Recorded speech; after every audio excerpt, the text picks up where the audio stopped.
Tomás Teixeira é jornalista, radialista, político e escritor. Construiu a carreira política ao lado de Alberto Silva.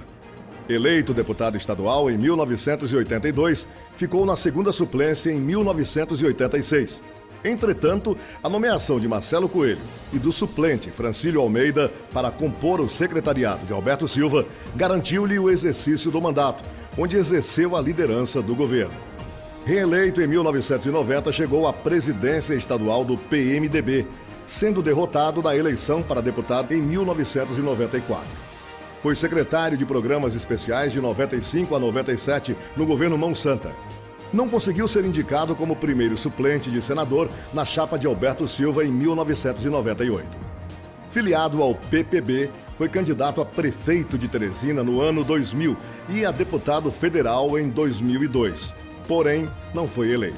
Retornou ao PMDB em 2003 e, desde então, mantém-se entre a política e o jornalismo. Tomás Teixeira relembra o período em que trabalhou no jornal Tribuna do Povo e quando fez oposição em Teresina, através de panfletos. Existia uma rixa mesmo entre os partidos da Arena e os partidos de oposição. O doutor Alberto ainda era Arena 2. Então era proibido o Alberto Silva falar na televisão, ele não aparecia, certo? E a gente fazia panfletos, saltava de mão em mão do povo, a cidade, todo mundo tinha coleção de panfletos. Foi quando a gente se reuniu e decidiu criar o Tribuna do Povo, um jornal com uma impressora comum, feito tipograficamente, letra por letra. E esse jornal era o jornal que combatia o governo corajosamente. E teve aquela confusão de que explodiram o jornal, e a gente ficou sem comunicação e 3 meses depois eu levei a máquina lá para o Zezinho Machão e ele consertou a impressora da máquina. E 3 meses depois a gente soltou o jornal, a Tribuna não morreu nem morrerá. E voltou o jornal.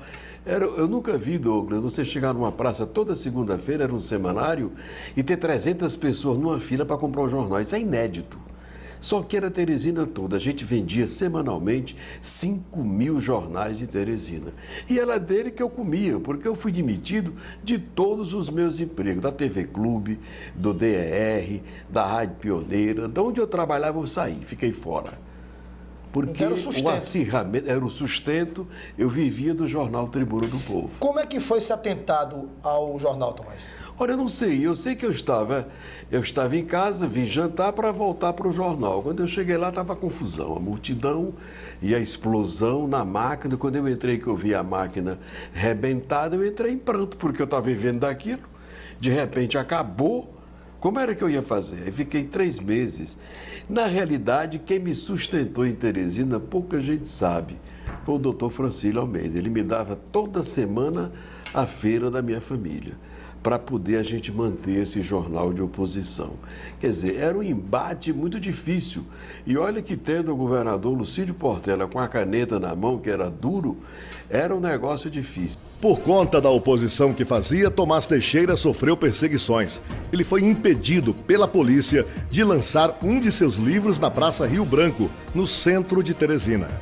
Quando eu fui lançar esse livro que está aqui, A Outra Face da Oligarquia do Piauí, que eu anunciava no jornal Tribuna do Povo, quando eu cheguei com a minha caminhoneta, com 2 bocas em cima, uma para frente, uma para trás, aquela boca de som antiga de você falar, amplificadora, né?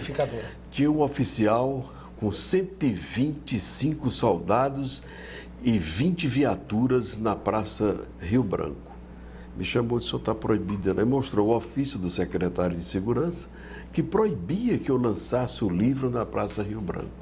E a multidão gritando, tinha umas 3.000 pessoas nesse lançamento desse livro, Outra Face da Oligarquia.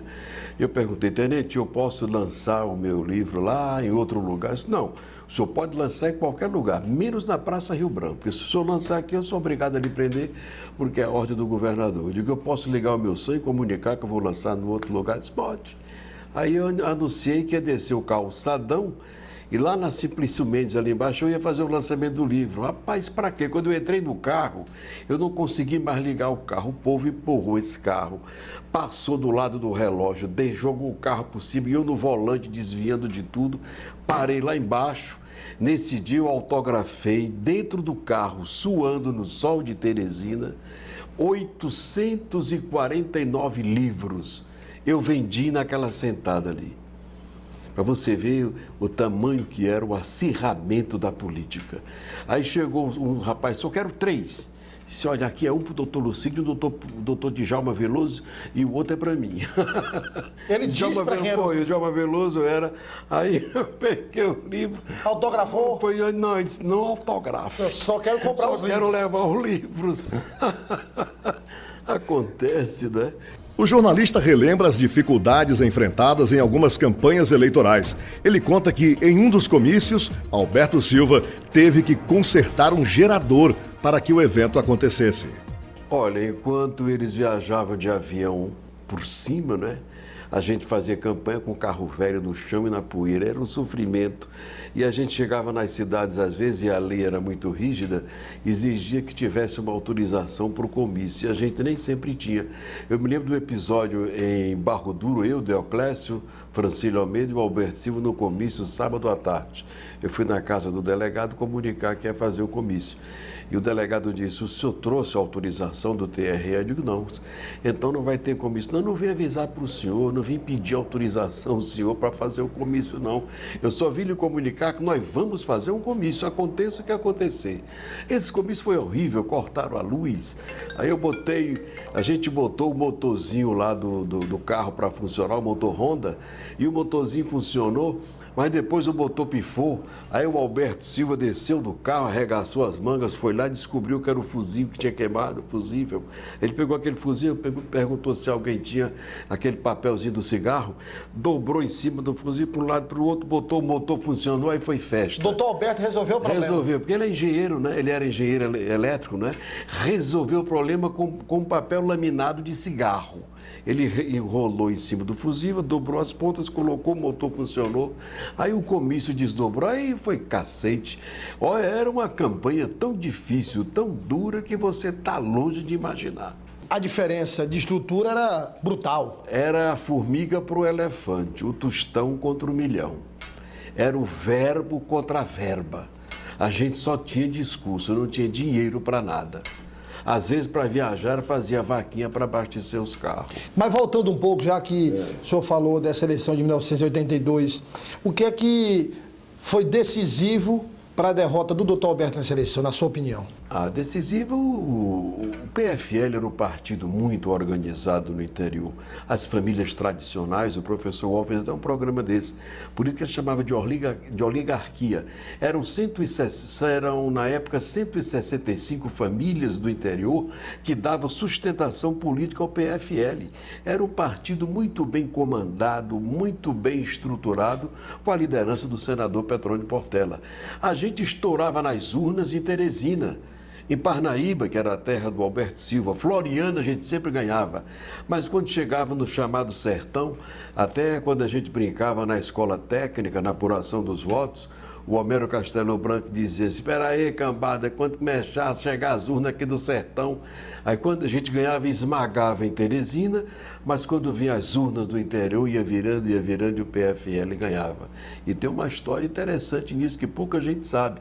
Em 1986, com a vinda do doutor Lucídio Portela para a nossa campanha, o doutor Alberto, nós só ganhamos aquela eleição, mesmo com o doutor Lucídio vindo, porque no dia da eleição, dia 15 de novembro de 1986, deu uma chuva tão grande no sul do estado que os caminhões que foram buscar os eleitores do PFL não puderam passar nos riachos, nem a nado passava. Tamanho era, você sabe que é um riacho cheio no interior, ele é muito violento, e os nossos amigos ligavam, diziam, nós vamos ganhar a eleição aqui, os eleitores dele não puderam vir votar. Para você ter uma ideia, Douglas, no interior, cada eleitor tinha um curral, botava os eleitores dentro com um galpão, fazia churrasco, o eleitor dos partidos comia ali dentro daquele curral, dali saíam levados para a urna e voltavam para o curral para comer de novo. Daí o nome curral eleitoral. Curral eleitoral. Mas tinha mesmo, tanto que eles pediam, e o dinheiro do boi? A gente tinha que arranjar dinheiro para dar para comprar 10, 15 bois para cada município, para cada região. Não era brincadeira, não. Tinha lugar que era 5, 6 bois para os eleitores ou mais. Agora, avançando um pouco no tempo, indo para 1985, a campanha de Uol Ferraz, uma campanha também difícil, uma campanha com limitações financeiras e também com perseguições. O professor Uol Ferraz rompeu com o PFL porque ele queria ser reitor da Universidade Federal e o Petrônio com o Lucídio escolheram o Camilo da Silveira. Aí houve um rompimento. O Uol não aceitou, ficou revoltado e veio para o lado do Alberto Silva. Ele veio para o PP de Tancredo, que depois, com a fusão, virou PMDB. E o Uol foi candidato a deputado federal em 1982, na campanha do Alberto Silva para governador contra o Hugo Napoleão. Foi quando eu me candidatei a primeira vez. Eu, Deoclésio estadual. Exatamente. O Uol Ferraz esteve em Teresina. O eleitorado de Teresina, em 1982, era de 72 mil eleitores, a capital. O professor Uol Ferraz teve 42 mil votos só em Teresina. O Dioclésio Dantas teve 22 mil votos e eu tive 13 mil votos. Nos elegemos só em Teresina. Fomos os 3 mais votados na capital. Aí o Uol começou já aí a caminhada dele. O doutor Alberto me ouvia muito. Ele dizia para prefeito: doutor Alberto, prefeito é o Uol Ferraz. E o vice, Dioclésio Dantas. O ex-governador Napoleão, em entrevista ao dossiê Antena 10, se ressente muito daquela campanha, porque, segundo ele, o governador Alberto Silva era um homem com quem ele disputou eleições, mas que depois se tornou amigo de Alberto Silva. Mas ele se ressente muito dos aliados do senador Alberto. Ele classifica aquela campanha como uma campanha de baixo nível. Aí ele citou episódios como a história do gay e também as pinturas nos cartazes. Foi, exatamente. Olha, o Hugo sempre foi um gentleman, um político elevado. Filho de embaixador, muito bem educado, morou no mundo inteiro acompanhando o pai. Mas o Hugo Napoleão, ele representava a oligarquia e o povo mesmo se encarregou de pegar os cartazes dele e pintar. Realmente houve muita baixaria, pintava como se ele fosse gay, coisa nenhuma. O Hugo, um galã bonito, fazia era incomodar porque era o candidato da preferência das mulheres pela beleza. E o doutor Alberto era o candidato da preferência pela competência, porque já tinha sido um grande governador de 71 a 75.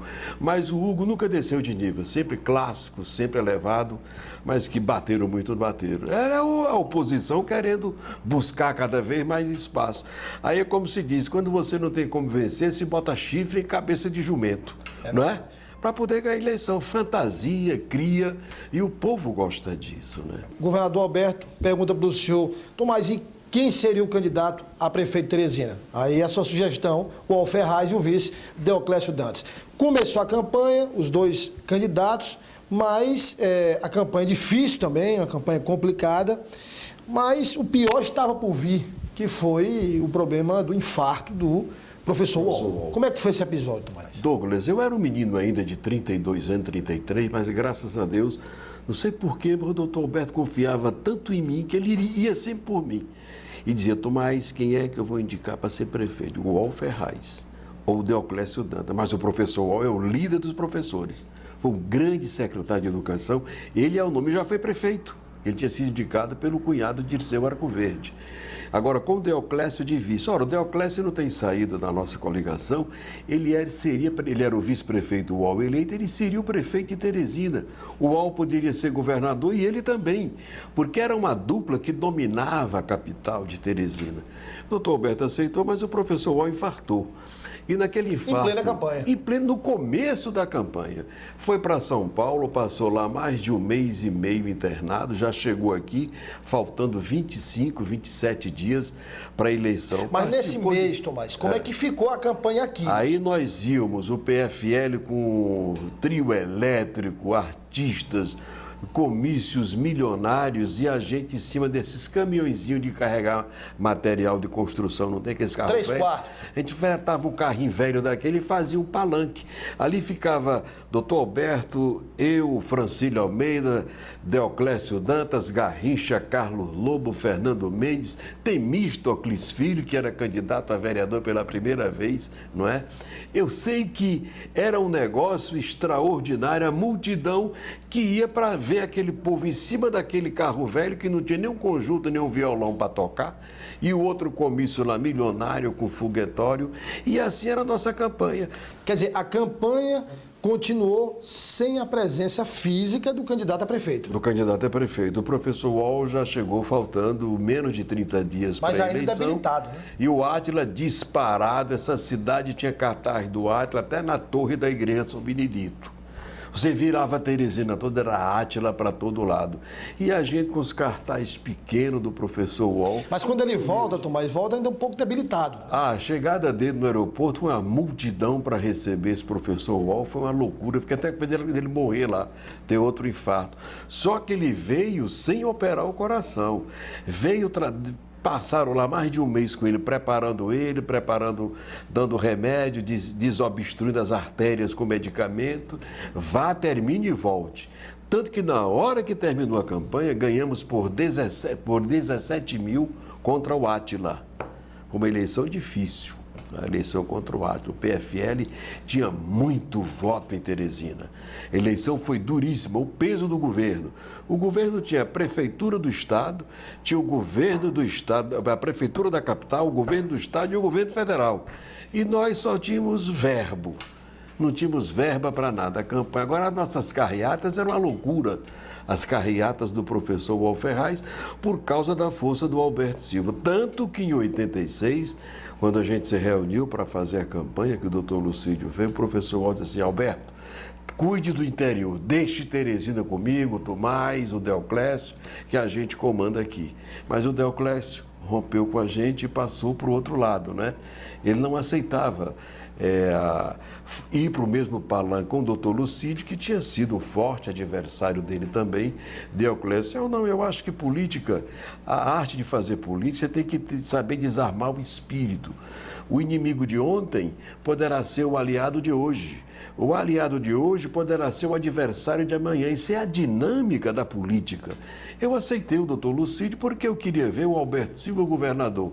Quando perguntava, você está do lado do doutor Lucídio, mas rapaz, ele veio votar no meu candidato, eu vou dizer que não quero? O senhor também teve vários embates com o governador Lucídio. Muitos embates. E quando os homens têm grandeza, eles se reconhecem mutuamente o valor de cada um. Um fato que ficou marcado na política piauiense foi a união de Lucídio Portela e Alberto Silva. A aproximação, considerada impossível, foi decisiva para a vitória de Alberto. Como foi a conversação, como foi a negociação para a vinda do doutor Lucídio? Nós morávamos no mesmo prédio, né? Eu morava num apartamento ali no Mato Grosso, aqui na rua Mato Grosso, pertinho da Frei Serafim.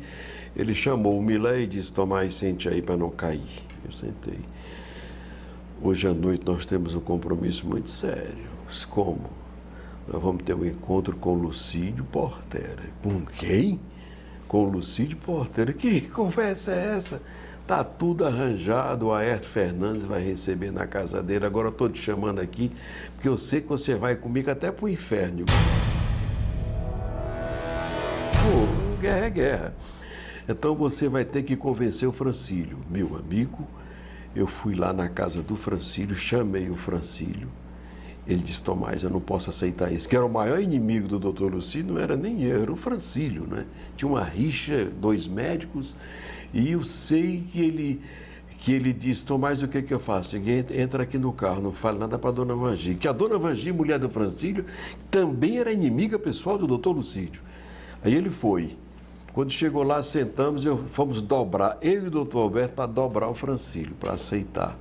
Aí ele disse: doutor Alberto, é o seguinte, eu vou lá em casa com o Tomás conversar com a Vangi. Se a Vangi aceitar que eu vá para esse encontro, eu vou. Se a Vangi não aceitar, eu não posso ir, que eu não posso ficar contra a minha mulher. Nós saímos da casa do apartamento do doutor Alberto para convencer a dona Vangi Almeida, esposa do Francílio, aceitar essa união. E lá, conversa? Rapaz, ela sorriu, ela é muito simpática, não é? E ela sorriu e disse: e agora, o que é que eu vou decidir? Aí a gente foi indo, olha, o importante é a eleição está acima de tudo, é para o bem de muita gente, do povo pobre, do Estado, é a mudança. E ela terminou cedendo. Aí eu voltei, o doutor Alberto ficou lá torcendo os pelos do braço, que ele tinha muito esse cacuete, né, de torcer o pelo do braço. E quando a gente chegou com a notícia de que ela tinha aceito, porque era uma exigência do doutor Lucídio que o doutor Alberto fosse levando os mais fiéis escudeiros dele, que era na época eu e o Francílio. Foi exigência dele? Exigência dele, doutor Lucídio. Como é que começou? Quem deu o primeiro passo para essa união? Ayrton Fernandes. Por quê? O Ayrton Fernandes sempre foi amigo da gente, ligado a gente, nunca se candidatou a nada, mas era uma espécie de eminência parda, não é? Ele era genro do Raimundo Marques, que ficou muito ligado ao doutor Alberto, porque com a morte do Dácio Araújo, o Raimundo Marques foi seu secretário de governo do Alberto Silva. E o Ayrton era casado com a filha do Raimundo Marques. E começou uma afinidade muito grande. Olha, o PMDB do Piauí deve muito ao Ayrton Fernandes. Essa vitória de 86, a sociedade, o PMDB, deve ao trabalho de articulação política do Ayrton Fernandes, que era uma espécie de eminência parda do poder, não aparecia. E aí ele enxergou que havia essa possibilidade, apesar das divergências, quebrar o de adversário quebrar... no meio, para fortalecer a gente. E ele fez esse primeiro contato com o doutor Lucídio? Foi ele quem fez. Ele contou qual foi a reação do doutor Lucídio com a proposta? Não, eles se entenderam, o doutor Lucídio, ele soube que o doutor Lucídio estava magoado, foi fazer uma visita, porque quando o Hugo Napoleão foi para o palanque do Tancredo aqui, o Tancredo do nosso lado, nosso candidato do PMDB, o Hugo aderiu ao Tancredo na porta do Palácio de Karnak. E o doutor Lucídio apoiava o Maluf. Ele não aceitou que o Hugo não o acompanhasse, uma vez que ele tinha eleito o Hugo Napoleão governador do Esse Piauí. episódio também foi decisivo, para que o doutor Lucídio fosse... Foi a causa, foi o pivô da vinda dele, ele não aceitou mais. Ele se sentiu traído pelo Hugo e pelo Freitas Neto. Então o Ayrton foi muito inteligente em observar esse cenário. Observar, e foi lá, soube que ele estava muito magoado com isso, pela traição, ele achava que eles deveriam votar com ele, Lucídio, no Maluf, mesmo que fosse para perder a eleição. E o doutor Lucídio, apesar do temperamento forte, também, ao decidir se aliar com o doutor Alberto, foi político nesse momento também. E foi aí, Douglas, que o doutor Lucídio, para mim, mostrou uma grande força. Ele saiu de lá, veio para cá, ganhou a eleição. No final do governo do Alberto Silva, ele rompe com a gente aqui, volta, chama o Freitas e o Hugo Napoleão, lança o Freitas governador, se candidata a senador e ganha de novo. Em suma, razão da história, o doutor Lucídio era o peso, o fiel da balança. Veio para cá, ganhou. A gente ganhou. Voltou para lá, eles ganharam. Esse é o mérito do doutor Lucídio. Por quê? Porque ele tinha pulso, ele tinha firmeza, ele tinha autoridade, ele sabia usar o poder como ninguém. Tomás, ao chegar na casa do Ayrton, estava lá doutor Lucídio, o deputado Zé Luiz Martins Maia, Já estava. E chega doutor Alberto, o senhor E o Francílio Albino. Como é que foi esse encontro? E o coronel Renato Lopes foi também. O doutor Alberto entrou primeiro. O doutor Alberto sempre foi desarmado, o Alberto nunca teve ódio de ninguém, ele era uma figura diferente. E se cumprimentaram ali, sentaram, conversaram, aí depois anunciaram: Tomás, entra aqui, Tomás. Aí foi quando eu e o Francílio entramos e fomos cumprimentar o doutor Lucídio. E o doutor Lucídio? O doutor Lucídio nunca imaginou que tivesse essa possibilidade de arrefecer os ânimos meu e do Francílio, que éramos dois radicais adversários dele. E graças a Deus a gente cedeu. Como foi o cumprimento? Normal, mas governador, tudo bem, muito prazer. Pronto, e ali começou a campanha vitoriosa de 86. Aqueles apertos de mãos ali foram o ponto de partida para a vitória. Ali a gente já saiu tranquilo. Você já pensou esse palanque, Alberto, Lucídio, Elvídio e Chagas? E como era esse palanque? Era um palanque forte demais. Logo o doutor Lucídio acionou o povo dele do interior todo, não é? O Zé Luiz Maia do nosso lado também, não é? Integrado totalmente na campanha, que era o maior articulador que o partido tinha depois do doutor Lucídio, era o Zé Luiz, que era o homem de confiança dele, governador Lucídio Portela, e líder do partido dele no Congresso, Zé Luiz Maia. Tomás Teixeira explica o surgimento da ratoeira, que marcou a eleição de 1986. Ela nasceu em Piracuruca, porque me disseram que tinha o Zé Lima lá, que era uma espécie de para-raio. Tudo de bom que ia para lá só ia para ele, não é? Aí eu, coitado do Zé Lima, eu nem conhecia Zé Lima, sei que eu fui no mercado. Onde é o mercado aqui? Sabia ali. Disse, você tem uma ratoeira aí, amigo? Tem, me dê. Era grande a ratoeira, assim, eu peguei de arame. Eu peguei a ratoeira, levei para o palanque e fiquei calado. Quando começou a campanha, eu peguei aquela ratoeira e tinha um chavão na ratoeira. Isto aqui é uma ratoeira. Ela pega todo tipo de rato, rato pequeno e rato grande, rato pai e rato filho, rato sogro e rato genro. Esta ratoeira pega todo tipo de gabiru. Pega rato de São Raimundo, pega rato grande de Zé de Freitas, pega até rato americano, rapaz, era uma maluquice. Aí aquela praça... brava. Pronto, agora essa ratoeira foi a minha desgraça. Por quê? Porque eu tive que abandonar minha campanha, que era toda no norte, né? Para viajar para o sul, dentro do avião do governador, na caminhoneta do governador, era o motorista, eu e atrás os 4 governadores. Eu tinha que estar nos comícios com a ratoeira no sul. Virou a marca. Aí virou, mas para eles, governadores e para o partido, era bom demais. Para mim, campanha... não rendeu voto, porque o voto do interior, ele é todo amarrado. O voto de Pix era do Kleber de Varton, não é? Os votos de Floriano, era do Bruno, era do pessoal de Floriano. Eu ia, mas não, eu tirava voto. Eu tirei 400 votos em Picos, 400 em Floriano, por causa da ratoeira. Mas a minha base era aqui. E eu terminei ficando segundo suplente nessa eleição de 86 do doutor Alberto governador. Já era deputado, mas não me reelegi. Fiquei suplente por força do tempo que eu perdi viajando, fazendo comício com a ratoeira para eles. E os meus colégios aqui, o Negrada comendo meus votos aqui no norte. Tomás concorreu à Prefeitura de Teresina no ano 2000, só que apoiado por Lucídio Portela. O partido todo queria que eu fosse o suplente do doutor Alberto, não é? E estava tudo formalizado, um consenso, toda a executiva iria votar a meu favor.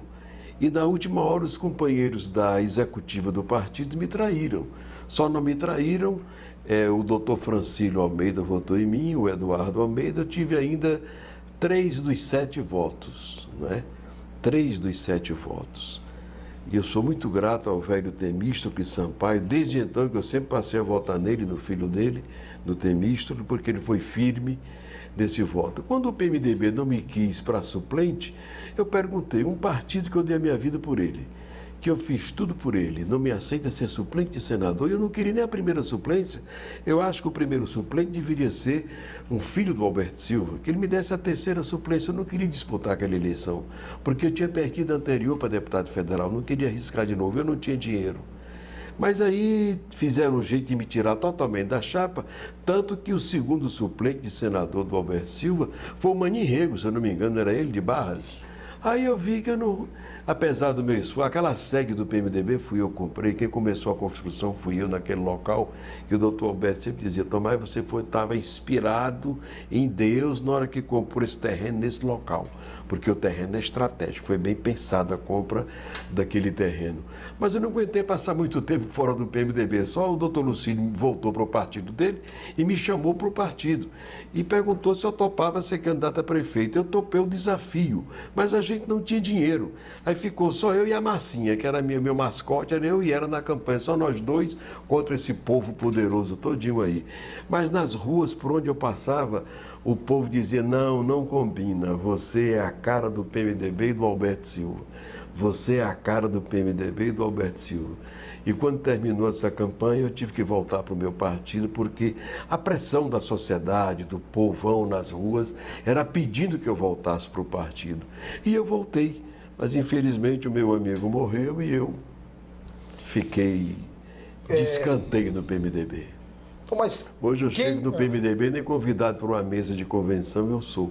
Fui presidente 2 vezes do partido, líder de governo, líder de oposição e comandei o jornal, escrevi um jornal durante 4 anos, fiz um livro para ajudar a derrubar a campanha do adversário. E hoje eu chego numa convenção do meu partido, chamam todo mundo, pato, galinha, porco, para aquele palanque do PMDB, e eu estou lá sentado, ninguém me chama para nada, sequer citam o meu nome. Esse é o PMDB de hoje. O último contato com Alberto Silva, que estava internado, vítima de um câncer de próstata, foi um pedido de Marcos Silva, filho do ex-governador. Tomás lembra exatamente o que disse a Alberto. Era 3 horas da tarde, quando a Carolina, de domingo, eu estava na minha chácara lá em Altos. A Carolina me liga: Tomás, fala aqui com o papai. Ele está aqui no hospital e não quer falar com ninguém, não fala com a mamãe, não fala comigo. Nós achamos que ele poderia falar com você. E passou o telefone, e botaram o telefone no ouvido dele. Eu passei 10 minutos com ele. Doutor Alberto, vamos ser fortes, vamos resistir. Tem uma campanha logo aí na frente, no começo do ano vai começar essa nova campanha. O senhor tem que estar lá com a gente. Conversei. Ele não disse uma palavra comigo. Quando foi por volta de já 3 horas da manhã, o telefone toca. Nesse telefonema das 3 da tarde, ele não pronunciou uma única Uma palavra. palavra comigo. Ele se fechou e não falou mais com ninguém. O doutor Alberto não aceitava a morte. Ele achava que tinha muita coisa. Uma das coisas que eu fiz por ele foi quando ele me ligou e disse: Tomás, eu confio em você. Eu estou muito doente, mas eu quero terminar a minha estação do metrô. E eu quero que você leve alguém para fazer a obra. O dinheiro está aí, 3,5 milhões. E eu sei que você sabe procurar a pessoa certa. Tem que ser feito em 90 dias. Aí eu peguei o Marco, botei no carro, fui lá no seu João Claudino e disse que estava levando essa missão para ele fazer essa obra, dar um jeito de ganhar essa concorrência. Aí o seu João Claudino disse: por que você veio me procurar? Porque se faltar o dinheiro, o senhor completa e o senhor sabe como receber. Eu confio na sua empresa e a Sucesso fez a obra em 90 dias da estação do metrô. Foi o último pedido dele que eu fiz, que ele me ligou pedindo. E infelizmente... E aí, voltando a esse dia, 3 da tarde, o senhor conversa com ele. Na realidade, não foi uma conversa, foi um monólogo, né? Eu falei um monólogo, só eu falei, ele não disse nada. E às 3 da madrugada... Ele estava sentindo, coitado, que ia morrer. 3 da manhã o telefone toca, eu continuei lá na chácara, era o Arimaté Azevedo, do Portal AZ. Tomás, que o doutor Alberto acabou de morrer, você está sabendo? Eu digo: não. Impressionante, acho que ele botou um plantão lá para saber. Foi quem me deu a primeira resposta. Eu sofri muito com aquilo porque eu já vinha esperando aquele dia pela idade dele. Mas como eu sou médium, eu vivo no meio do espiritismo há muito tempo, a gente tinha informações espíritas de que o doutor Alberto viveria até os 104 anos. Agora, esse câncer não estava programado para a história dele. Do jeito, com a saúde que ele tinha, delgado como ele era. Então, mas foram 35 anos de convivência com o doutor Alberto, 3 décadas e meia de convivência, convivência intensa em diversos episódios. Eu fico imaginando, tentando projetar como é vivenciar um episódio como esse, receber uma notícia da morte de alguém tão importante, principalmente no aspecto do seu crescimento profissional, do seu crescimento como pessoa, e você saber que a partir daquele instante não contará mais com a presença daquela pessoa em sua vida. Douglas, eu costumo dizer que o doutor Alberto, na minha vida, eu convivi mais com o doutor Alberto que com meu pai, porque o meu pai morava no interior e eu vim para cá estudar e trabalhar. E eu vi o meu pai periodicamente, de 2 em 2 meses, 3 em 3 meses, eu aqui, ele lá no interior. E eu vou dizer para você, o doutor Alberto Silva, a nossa convivência era como de pai e filho. Quando ele viajava comigo, a dona Florisa pedia que eu dormisse no quarto com ele, acompanhasse, desse o remédio dele na hora. E o que eu sou na vida, tem muita gente ingrata por aí. Mas a minha ascensão política veio da minha profissão de jornalista, do Jornal Nacional, que eu fiz com Cid Moreira e Sérgio Chapelin durante 5 anos, de 75 a 79, me deu um grande nome. Demitido que eu fui pelo Dr. Lucinho da TV Clube, aí eu cresci muito, virei vítima naquela demissão, mas eu acho que o encosto ao Dr. Alberto, a proteção, a mão dele em cima de mim, levou-me ao sucesso da minha carreira política. Tudo que fui na política, eu devo ao Dr. Alberto Silva. Tudo que eu fiz no rádio e na televisão, eu devo ao Carlos Said, ao Dídimo, meus colegas, professores e amigos. Eu fui narrador esportivo 22 anos, narrei futebol no Brasil inteiro. E o certo é que, mas a minha união com o doutor Alberto foi a união que me orientou, que me despertou para a vida, que me embasou mais no meu comportamento político e social para vencer na vida. Eu devo muito a ele. O doutor Alberto foi uma pessoa muito importante na minha vida, muito importante. E tudo que eu alcancei, eu devo ao Alberto Silva. Onde ele estiver, eu serei grato. E eu tenho certeza que quando eu morrer, eu vou me encontrar com ele. E vai ser uma festa lá em cima, pode acreditar.